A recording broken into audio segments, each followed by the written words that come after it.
Təbriz, Azərbaycan və İranın tarixində böyük rol oynamış qədim bir şəhər. Burada varlı və dəbdəbəli həyatla yoxsul və dilənçilik həmişə birgə yaşamışdır.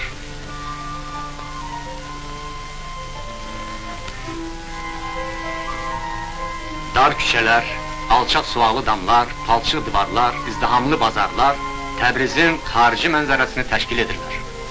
Lakin bu şəhər öz şairləri, memarları, rəssamları və musiqi ustaları ilə məşhur olmuşdur. Qədimdə şairlər Təbrizin gözəllik və əzəmətini tərənnüm etmişlər. İndi isə Təbriz ancaq bir əyalət şəhridir. Ölkənin adi şəhərlərindən biri. İran Azərbaycanını həmişə dilənçi və məhkum görmək, onun varını, sərvətini qarət edib Tehrana daşımaq istəyənlərə də belə işıqdan məhrum, uçuq sökük bir Təbriz lazımdır. Miskin və dilənçi halına salınmış Təbrizə bax.